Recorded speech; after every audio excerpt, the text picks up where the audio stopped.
Awesome. Well, good afternoon, everyone. Thanks for joining us today. I'm Lauren. I'm a public health physical therapist, and I'm here today with Dr. Mary Simon to talk to you about just food as medicine, thinking of just the time that we're in right now, all of the ways that we can help to support our bodies and support our immune systems. So thank you so much for joining me today. Thank you so much for inviting me. I am really excited to share about food and medicine with a focus on immune health. As a naturopathic doctor, part of our naturopathic principles is doctor as teacher. So any chance I get to educate others, I like to jump on and do so. Awesome. Well, thanks for sharing your time and expertise with us today. You're welcome. So for those who maybe aren't as familiar with what a naturopathic doctor is, would you mind telling us a little bit about what it is that you do? Sure. As a naturopathic doctor, I am trained as a primary care physician, meaning our program is a 4-year doctoral program where I learn about health and wellness and nutrition. The first 2 years of naturopathic medical school is similar to conventional medicine, where we have all the same basic health classes like nutrition, biochemistry, physiology, anatomy, chemistry, and with the basic science classes, we really have a strong foundation for how the body works, and then pathology as well. When it doesn't work, what's going on? What's different about naturopathic medicine is that we're really focused on optimizing health and focusing on how to reverse illness and chronic disease and what causes people to become chronically ill and get diseases. And with naturopathic medicine, my first appointment is quite lengthy. It's about 90 minutes long, so we have a lot of time to talk about an extensive health history, including medical conditions that the person's been diagnosed with, or the signs and symptoms, and what they've been given in the past to try. And then follow-ups are about 45 minutes long, so we can really manage care well together. Awesome. Yeah, so you definitely have a strong educational background, and then that added both of just a little bit more time to spend with people. Yeah, exactly. And the time is a big one, because in other medical specialties, the doctor gets very few minutes with a patient because they have to be in and out. And within the conventional medicine structure, it's structured in a certain way. And with naturopathic medicine, I don't have to fall in the same conventional medical realm of seeing as many people as I can. And also, it's not like an either or. I have a lot of patients who maintain care with their primary care physician, and we collaborate and work well so that I can help fill in the gaps of what's being missed in conventional medicine. That's awesome. It's nice to be able to kind of tag team things, and that's what works best for somebody to really provide that care that they deserve. Definitely. Yeah. And that's another reason why, too, that I like to reach out to other healthcare specialties like physical therapists like yourself and other specialties, so that patients have a lot of different aspects that they can focus on to get them well. Definitely, because it takes a team. Exactly. It does. It really does. It takes a whole team. So your practice, what are some common reasons why someone might come to see you? That's a great question. As a naturopathic doctor, I can see patients of all ages. My youngest patient has been days old. My oldest patient is 94 years old. I see men, women, pretty much any medical condition per se. Somebody might seek me out, but I do tend to see certain areas more often. So some of my clinical interests include hormone health, mostly women I have coming for hormonal concerns, whether somebody's in their late teens, early 20s, experiencing really painful periods or PMS, or if they've been diagnosed with something like PCOS or endometriosis. I have women in that age range or that end of the spectrum for hormonal health. And then I also have women maybe in their 40s, 50s, 60s who are going through menopause or perimenopause, and they're suffering with hot flashes, night sweats, fatigue, insomnia, which are also hormonal related. And what I find for hormone health is that we can use signs and symptoms and be really strategic with our natural therapies like nutrition and herbs and homeopathy. And we can also go a step further and do comprehensive testing. I use a test, it's called the Dutch test, DUTCH, stands for dried urine test for comprehensive hormones. So we can look at estrogen, progesterone, testosterone, DHEA, cortisol, melatonin, some nutrient deficiencies, and then also all the metabolites of how the body is able to clear out and process hormones. What I find by supporting women with hormone health is that in the past, maybe they've just been given a prescription like birth control medication to help manage symptoms of PMS or acne, mood swings, that sort of thing. But at the end of the day, the signs and symptoms are telling us that something is out of balance. And if we discover what the imbalance is and help guide the body appropriately with nutrition and herbs, as I mentioned earlier, then we're really able to help clear up the underlying cause of the problem and get them feeling well quickly. So that's one main aspect of care that I do. Then aside from hormone health, a huge part of my practice is gut health. So things like irritable bowel syndrome, IBS, which can be constipation or diarrhea, or you're fluctuating between the two, or just overall not feeling well with gut health. Maybe you get heartburn or a lot of gas, bloating after meals.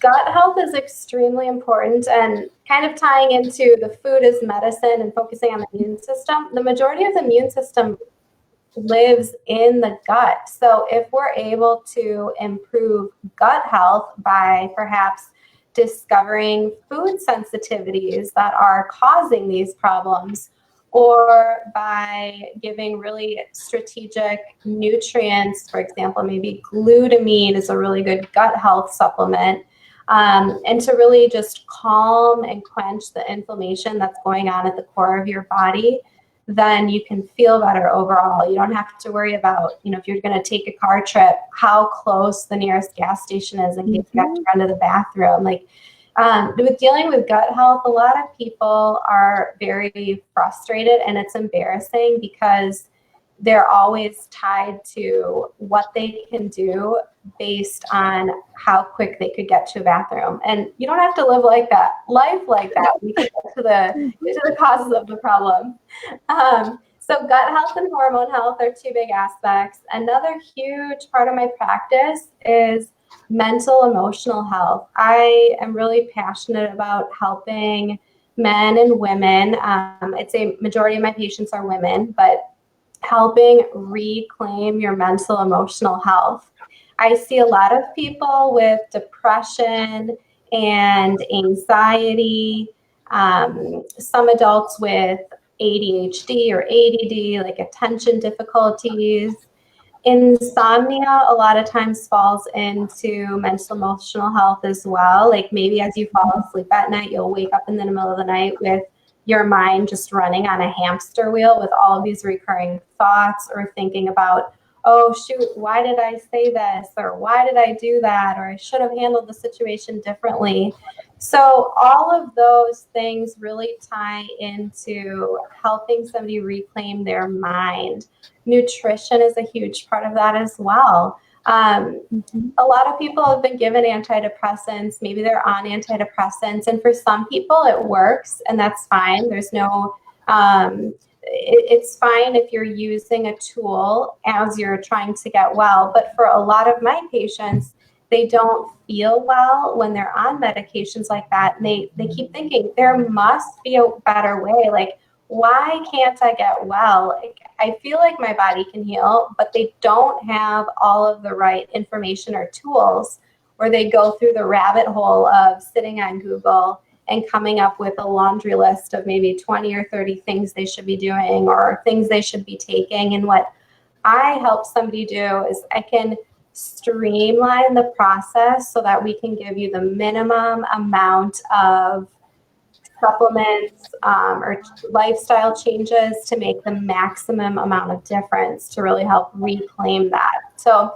mental emotional health is a huge part of my practice as well. And I'd say overall, those three really fit in the triangle. Your gut influences your hormones and your mind. Your mind, like if you get anxious, you can physically feel it in the gut. And also your mental emotional health has a strong connection to hormones as well. So those are the majority of topics that I see in my practice, and I'm really passionate about those. Yeah, and I'd say you summarized it so well, because so often when I am seeing someone and working with someone, you can't just address one without the other, and you may not be jumping in and tackling them all at once, but having someone to help streamline the process, like you said, and say, okay, well, let's all of these different things going on and they're all impacting one another. So where do we start in a way that is attainable and in a way that you feel like, okay, I like this, making these two little changes or making this one change so that you're able to take steps in the right direction to start to see some progress and just to start to feel better in every capacity of your life. Yes, exactly. And with naturopathic medicine, since I don't work on giving quote unquote a pill for an ill, as I take a step back and look at all the areas that are out of balance and all the different systems, oftentimes we can come up with a few recommendations that will really impact a lot of different areas of the person's health.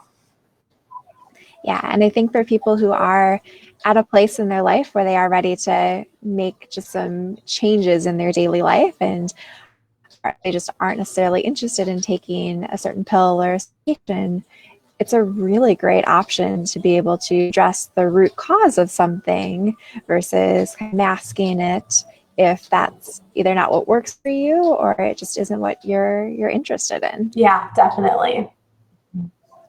Awesome. For our listeners this afternoon, any just general recommendations on foods to maybe think twice about eating or consuming? Yeah. So as we talk about food as medicine specifically, I like to start out just by saying that your body is 100% made up of what you eat, and then that your body can digest and absorb, what you breathe, and what you drink. So hydration or other liquids that you're drinking. So your body's total biochemistry is 100% dependent on that. So you can drive your biochemical mechanisms in your body towards health and wellness and feeling well, having low inflammation, or you can drive your biochemical pathways towards inflammation and DNA damaging pathways. So when we look at nutrition, for some people, it seems like this big foreign out there concept, but it really isn't. Like I said, your body is 100% dependent on what you put in your mouth and that your body can digest and absorb.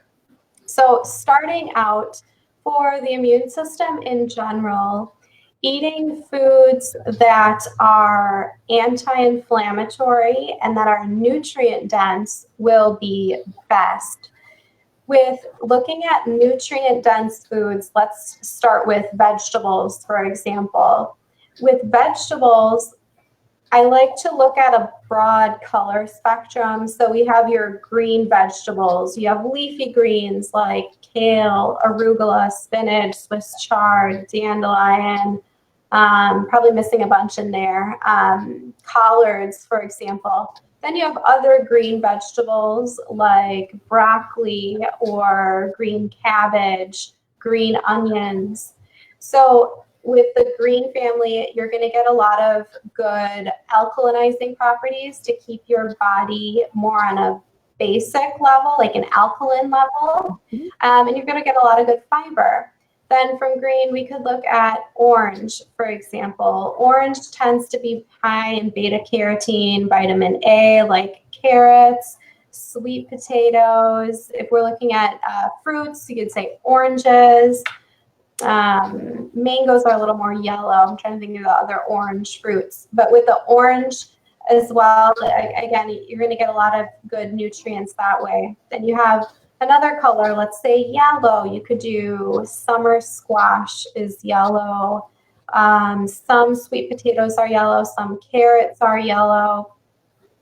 Blue-purple foods are the hardest to find because there's not as many of them in variety, but purple, you could do cabbage, blueberries, which is a fruit. So I guess I'm talking about fruits and vegetables right now. Those are really high in anthocyanins, which are good for the brain and good for mental emotional health as well. So with looking at vegetables, sometimes it's easy to get into a food rut where you're eating the same 5 things over and over and over again. And let's face it, there are some things that are always going to be a staple for the majority of people, like tomatoes and onions, for example. Those are like really staple ingredients that are in a lot of different recipes. But by expanding your horizons and trying foods that you don't eat regularly, just swapping it out, maybe an ingredient is similar. Like if your recipe calls for spinach, you could swap it out for kale. You'll get a broader micronutrient profile, and it'll feed you with a lot of good nutrients and fiber. Then specifically for the immune system, zinc is a really important nutrient. And with zinc-containing foods, the zinc will be high in things like legumes, nuts, and seeds. Pumpkin seeds are really high in zinc. Ironically, oysters are also really high in zinc. Not really easy to find here, but that is a zinc food. Zinc is really good for the immune system as well. For somebody who's starting out, maybe your typical diet right now is fast food or food that's in boxes like cereal. You can make small changes and work your way towards eating more nutrient-dense foods. What I recommend for the majority of my patients is before we focus really heavily on taking a bunch of things out, and I'm going to talk about the foods that are more inflammatory that we would say avoid. It's good to avoid foods that are causing damage. But if I tell you, okay, I don't want you to eat gluten, soy, dairy, corn, alcohol, or sugar anymore. Well, what's the first thing you're going to do? You're probably going to run to the nearest fast food station and load up on all of those things because you're like, oh no, I'm never going to have them again. So people you freak out a little bit when it's like I'm losing all of those things. Exactly. So being able to introduce a lot of those more positives first, it's definitely a really great strategy. Yeah. So the first step that I usually have people do, I say, let's start with a morning nutrient-dense cereal. Get out that sugary cereal, like take it out of the house. No more milk on your cereal. We're going to do a nutrient-dense smoothie to start your day off with a blast of micronutrients and fiber. So the generic recipe for that is a cup of leafy greens, a cup of organic berries, and then a cup of liquid. I personally, in my smoothie, use water, or you can use tea or non-dairy milk. And by blending that up, we usually add in like a high protein functional detox powder as well. We're starting off with a blast of micronutrients to fuel your day off to the best start. And as you get used to eating more vegetables with every meal, naturally the bad stuff per se will just start to fall by the wayside. Like you'll have less cravings for it because you're fueling your body with what it's really asking for. It's not just asking for the calories, it's asking for the nutrients. But yeah, another a big part of it too is being able to like have that true fuel for your body so that you aren't necessarily craving certain things, but your body truly does have what it needs. Exactly. Mm-hmm. Awesome. Any other kind of for people who are just getting started down this journey or kind of finding their way back at a little hiatus? Yeah. So with health and nutrition specifically, this isn't like a goal that you're just trying to achieve. This is a day in and day out lifelong process. So if you fall by the wayside, if you jump off the bandwagon once in a while, you're human. It's okay. That happens. But you can jump right back on. So I see this a lot right now with a lot of people, you know, as the safer at home order started and your whole life was turned upside down, all of a sudden you're at home all the time. You're probably not buying the most nutritious food, and then you have access to it 24/7. You're just eating and eating and eating all the time. Any day you want, you can decide to stop buying it, throw it out, and put nutritious food back in your kitchen and start eating it. So I think that's a really beautiful thing, is that you have total control and total power. You are 100% responsible for yourself and what you're doing. And if you have not been eating nutritiously, you can start again today. You can start again tomorrow. You can start right now. It'll be lunchtime soon. Grab a bag of frozen veggies in the freezer, steam them up, and maybe drizzle some olive oil or natural dressing on top and start right there. You can keep adding things in. Also, it doesn't have to be 100% of the time or never with eating well. Obviously, you want to eat well most of the time, but occasionally, you know, if you have a treat here and there, it's okay. It doesn't have to totally derail you. You can have healthy moderation. So one thing that one of my mentors always says is everything in moderation, including moderation. So it's okay to have a sweet treat occasionally as well.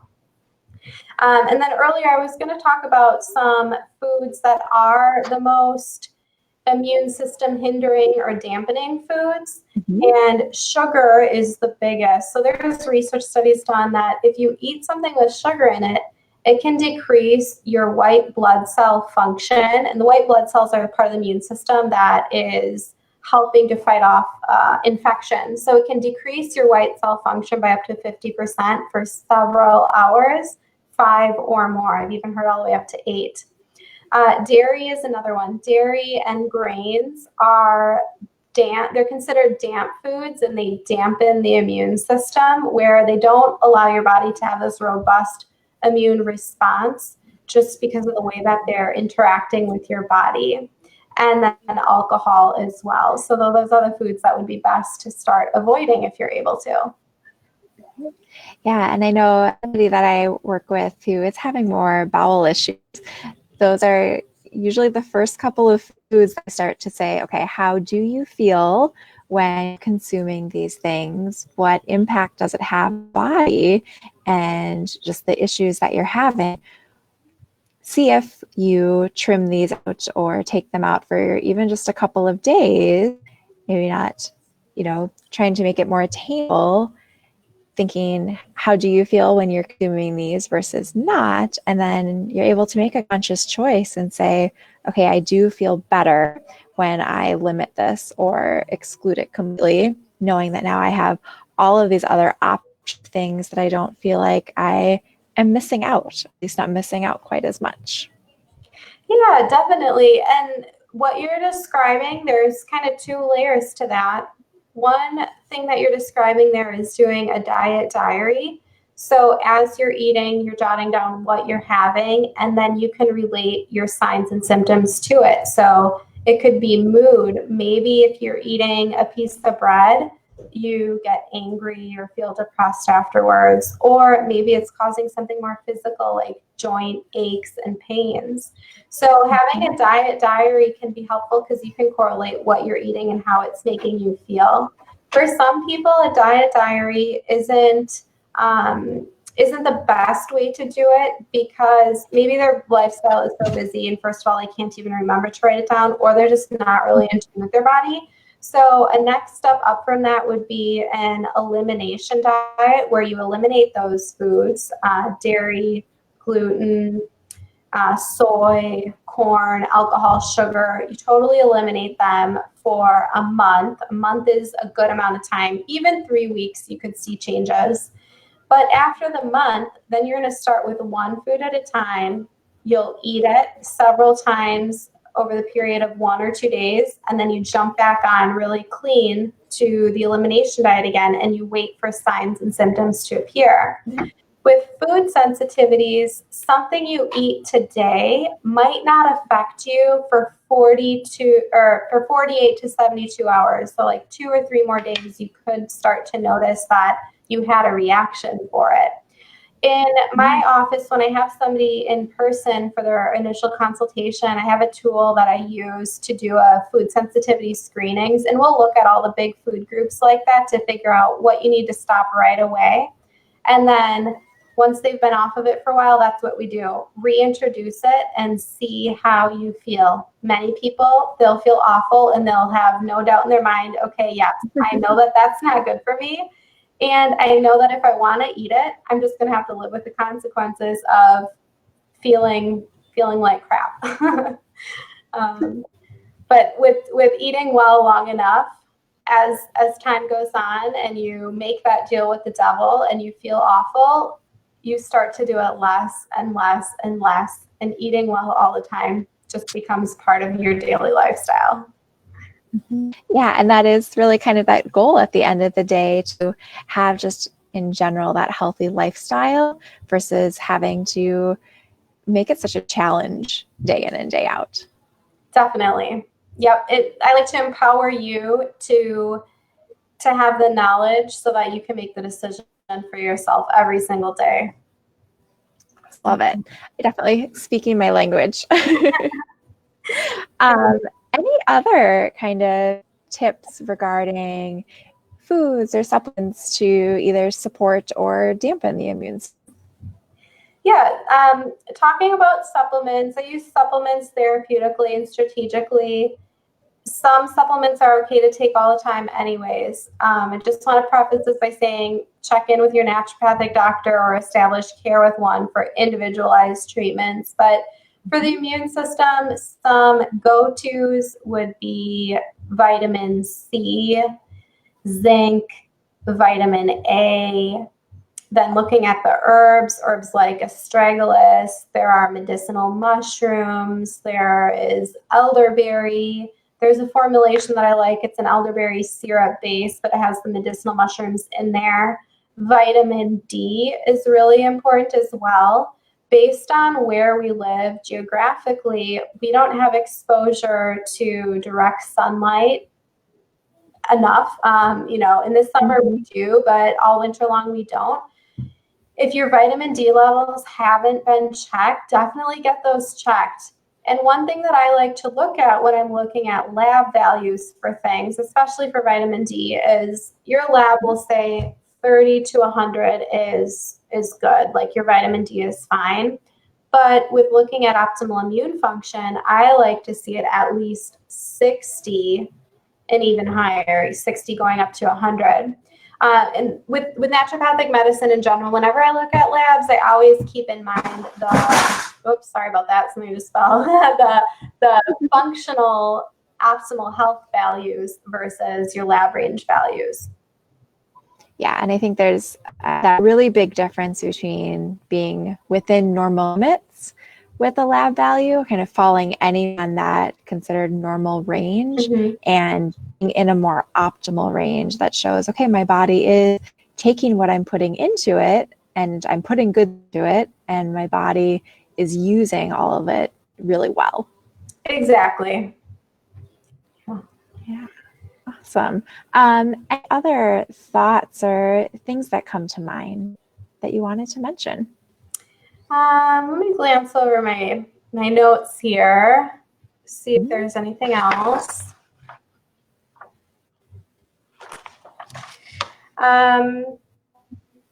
Yeah, the only thing I didn't mention, my office is in Milwaukee, on the east side of Milwaukee, but I do see patients all throughout the state of Wisconsin and beyond. I do offer appointments both in office as well as over the phone or a HIPAA compliant video chat software. So if you're interested in establishing care with a naturopathic doctor, I would feel really honored to help you out. And I do offer any prospective patient a free 15-minute discovery call so I can get a feel for what you have going on, maybe what you've tried in the past, what you've been recommended by other practitioners, and then I can provide the framework for what it would look like to work with me, what additional tests we might do, what things I would like to see and look at so that we can get you on a good plan going forward.